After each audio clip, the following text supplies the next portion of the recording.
Now for our story. This morning, on board the streamliner moving slowly through the outskirts of Chicago, Lisa Fenner had bathed her swollen eyes, carefully applied a fresh makeup, while she was anxiously regarding a reflection in the mirror. She'd been crying, and there was nothing Paul Cromwell detested more than a hysterical woman. Lisa knew that. But all during the trip from Chicago, from California, Lisa had been thinking of those months before her child was born, when she'd shared a house with Kit Meade. And then the terrible night of Kit's accident, when Kit had lost her own child. Lisa's overwhelming sense of guilt, her feeling that she was responsible for Kit's accident. The painful decision she'd finally made, to give her baby to Kit so that Kit might return to Wakefield and present the child as her own. Lisa kept worrying about it, longing to see her baby, hold him in her arms. At last, the train had pulled into the station, and with an effort, Lisa had managed to forget those unhappy thoughts temporarily. Now she is sitting in the taxi beside Paul, on the way to the hotel. Max, Paul's man, is in front with the driver.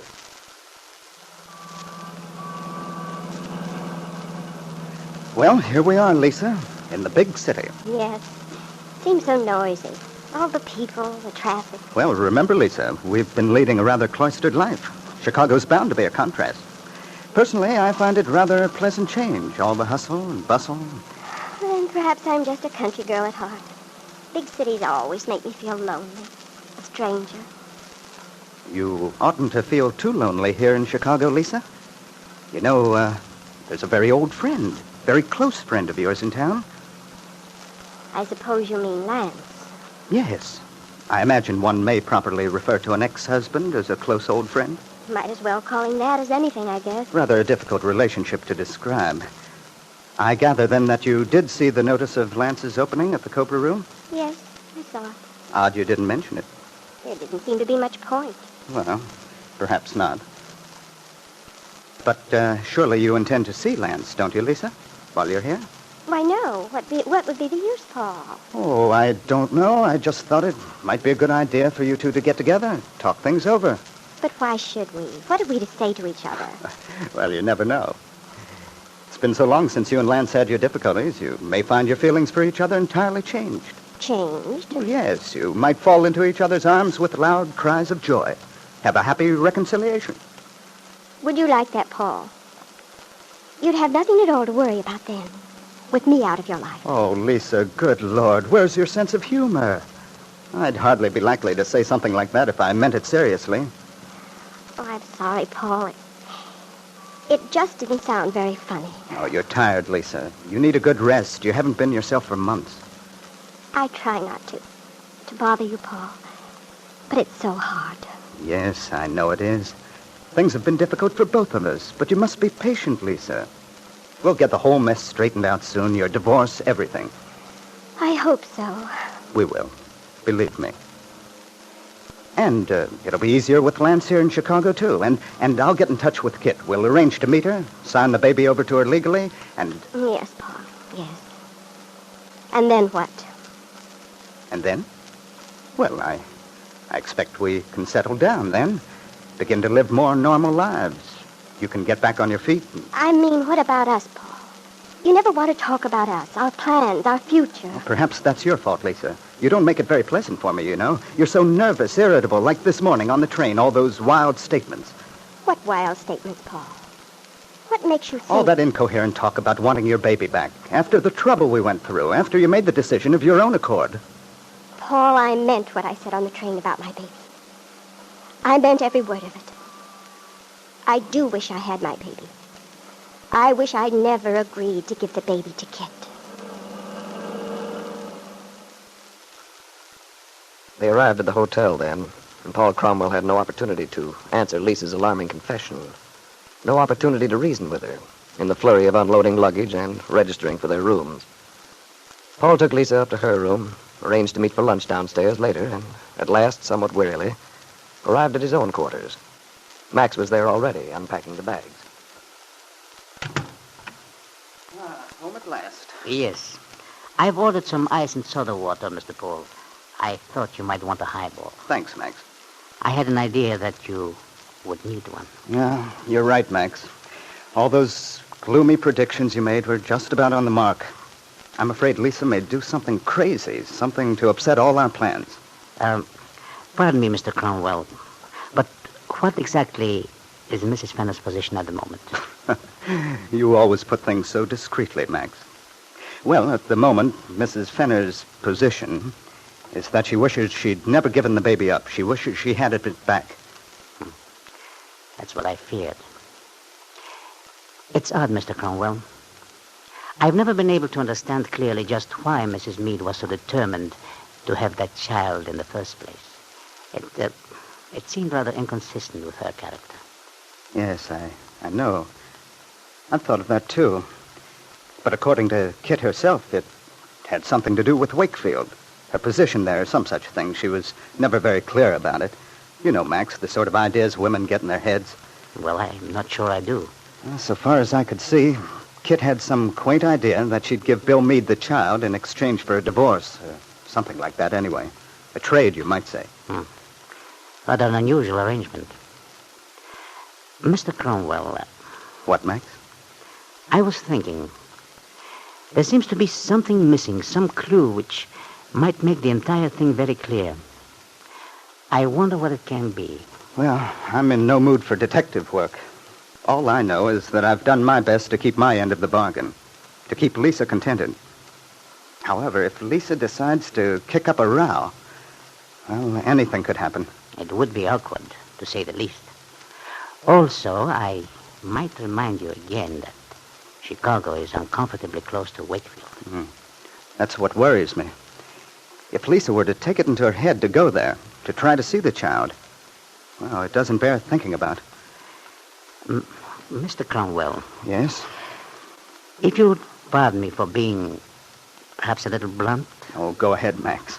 After the years we've been together, there's no point at all in your being tactful with me. Besides, you're usually uncomfortably accurate in your deductions. Thank you. It has occurred to me to wonder if Mrs. Fenner is... That is, if Mrs. Fenner is completely reassured as to your intentions.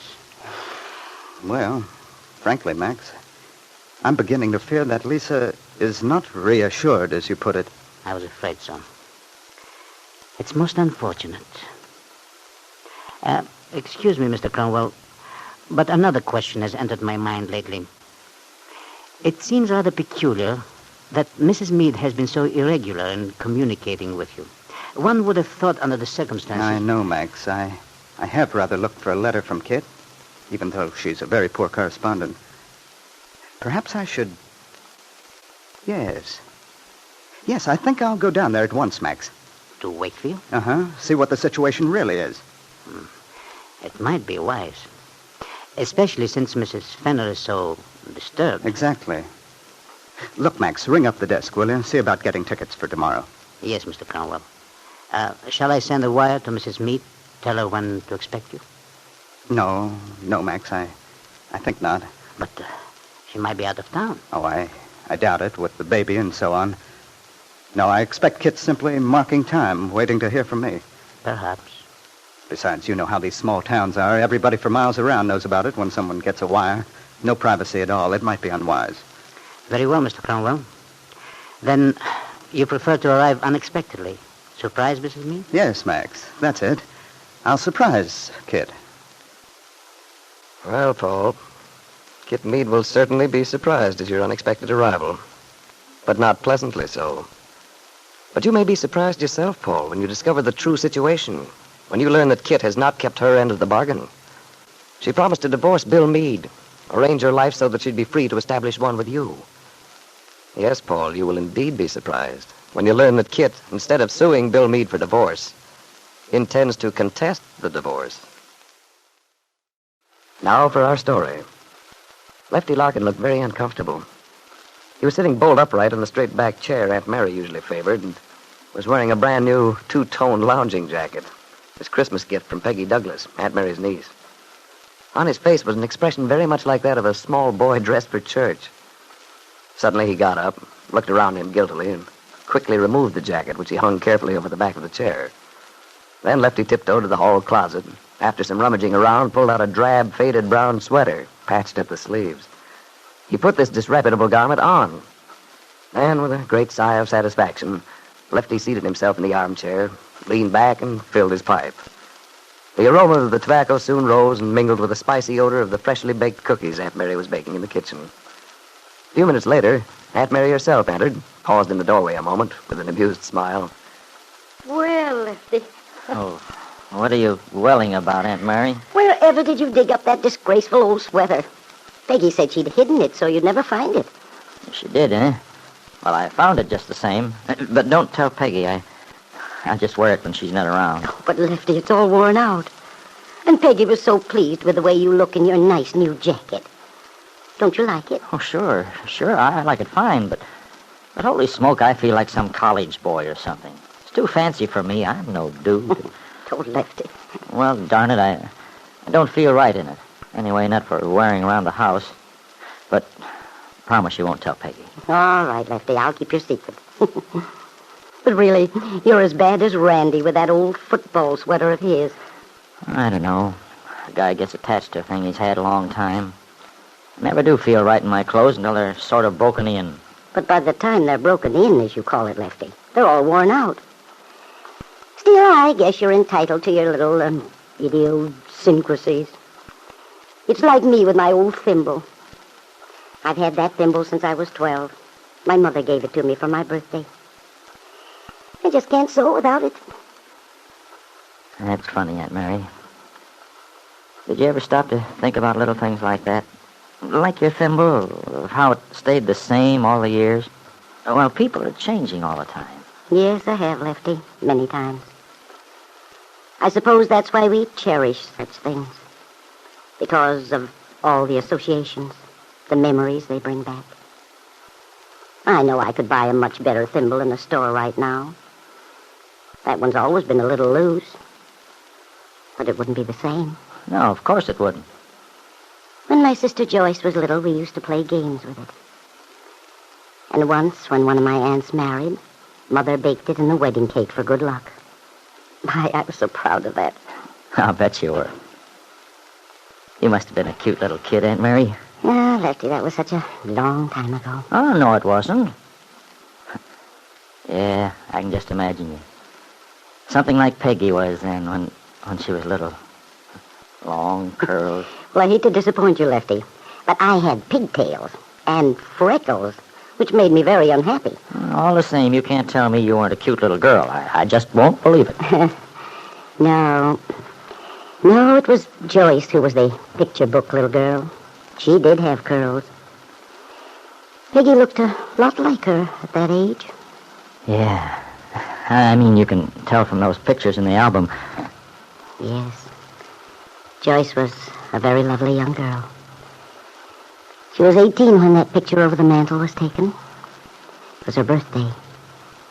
That was just before she went away.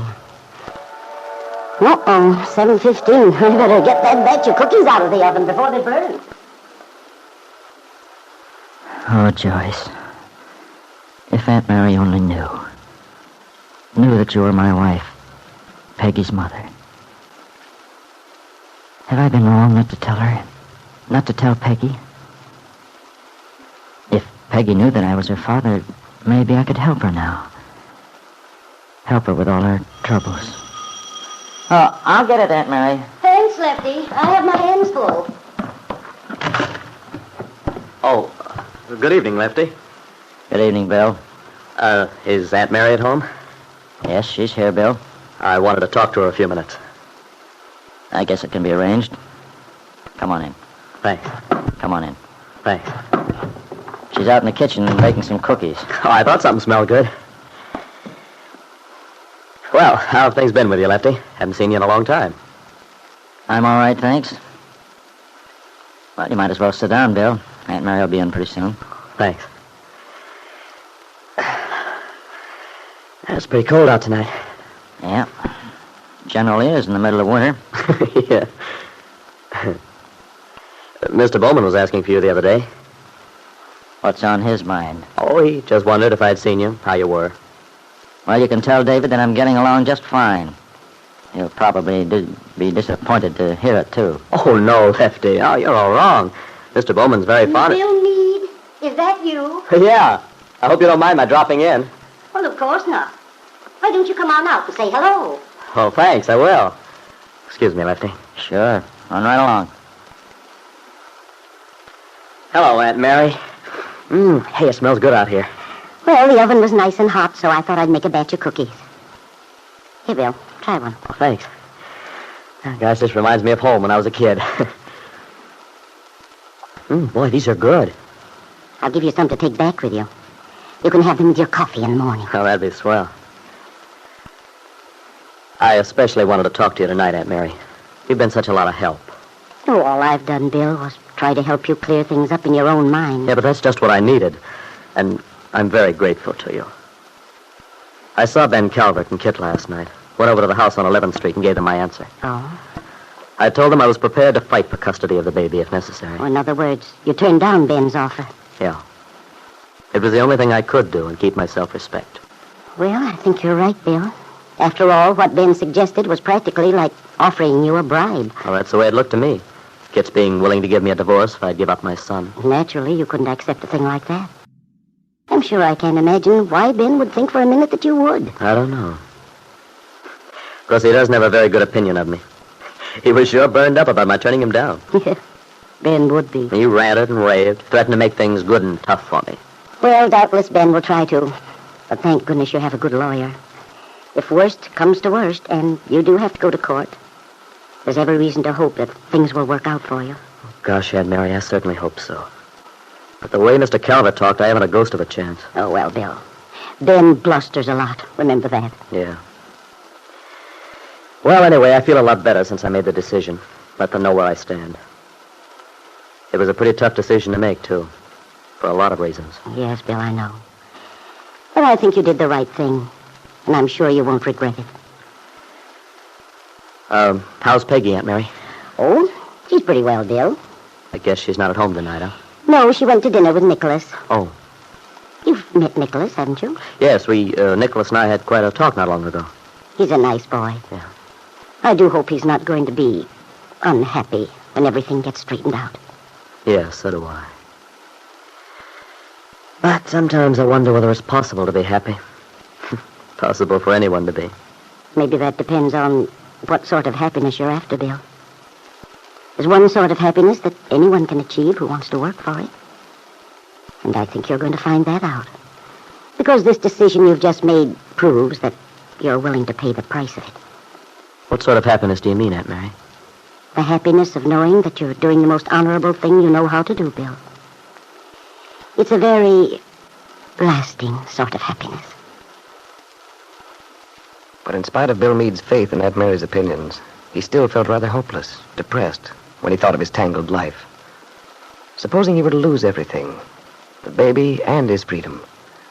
If Ben Calvert's threats were true, that was exactly what would happen. On the other hand, even if he did win, what hope had he of finding a personal happiness, something more tangible than the happiness of which Aunt Mary spoke? Well, Bill, the picture does look pretty dark to you. But if you only knew, there is something which might help to solve your problem, if it were to come to light in time. Now for our story. It was early afternoon. Jessie Calvert, laden with bundles, came through the outer door of Ben's house on 11th Street and started up the stairs toward the nursery. Miss Thorndyke, the registered nurse Ben Calvert had imported from Chicago for his baby grandson, was busy there preparing the child's afternoon feeding.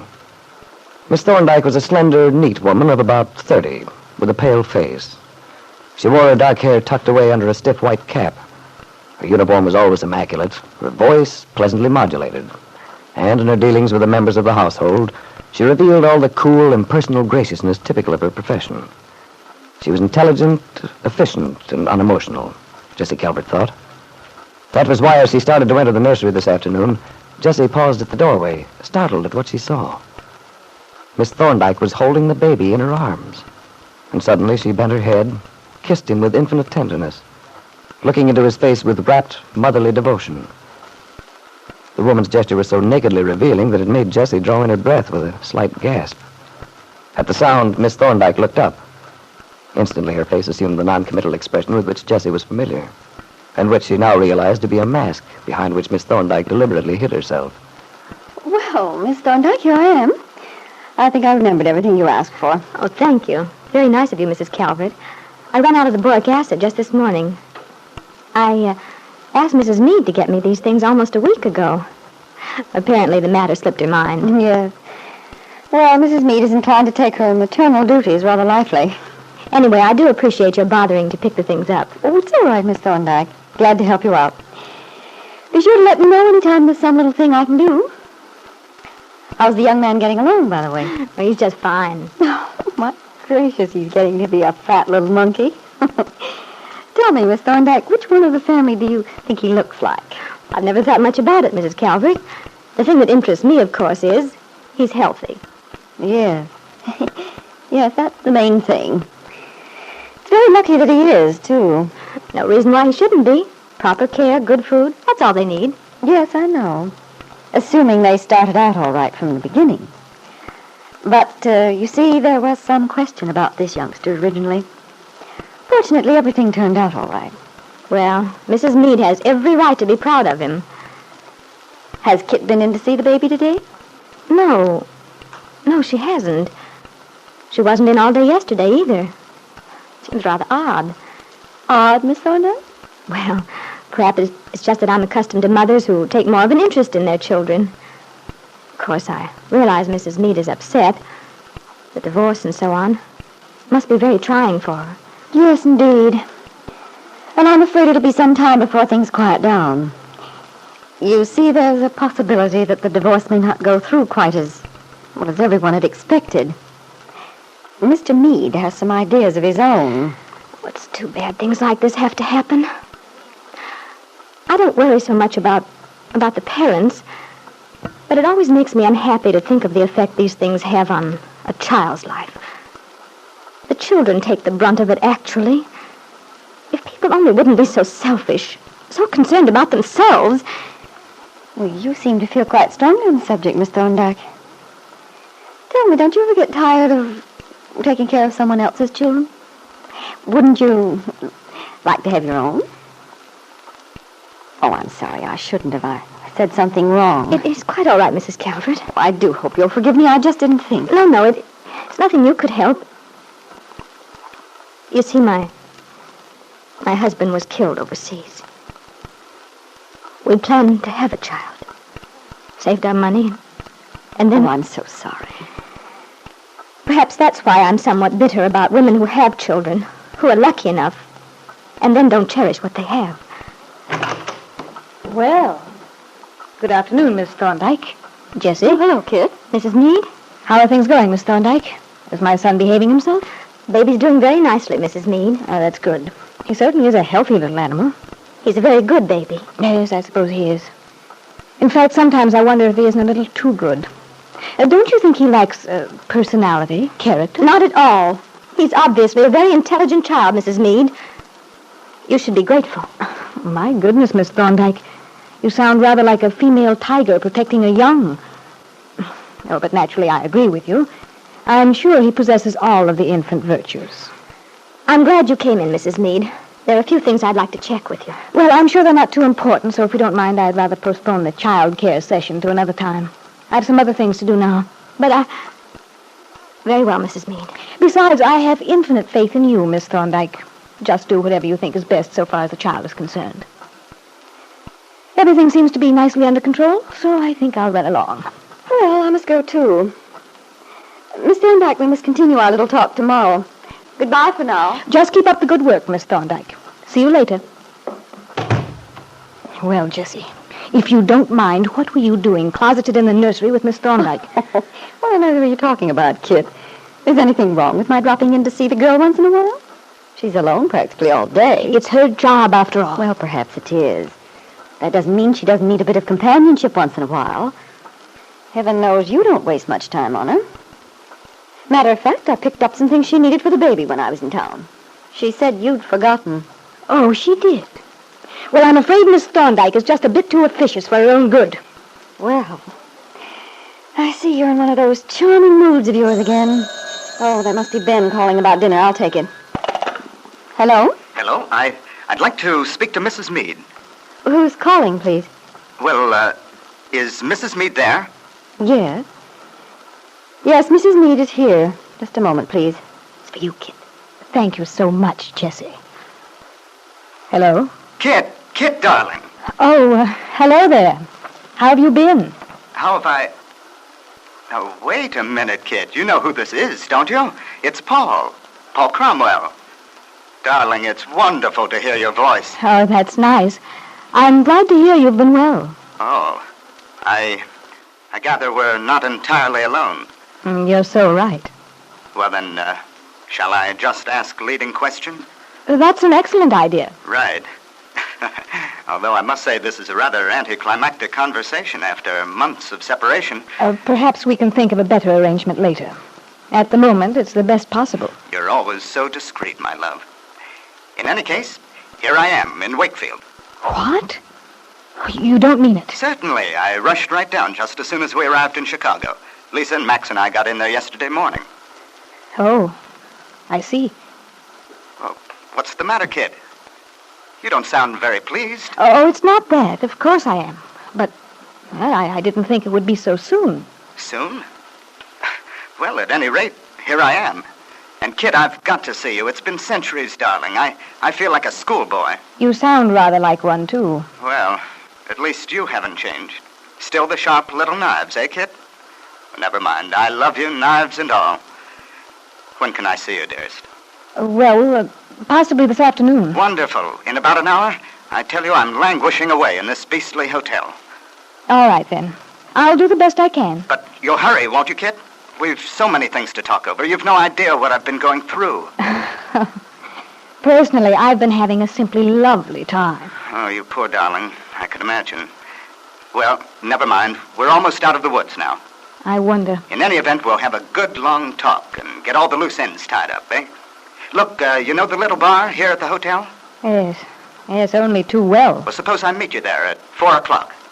I believe I can manage that. Good. Perfect. I'll see you then, darling. Yes.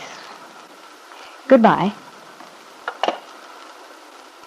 During Kit's oddly one-sided conversation, Jessie Calvert had pretended to busy herself in the hallway, hanging up her wraps in the closet.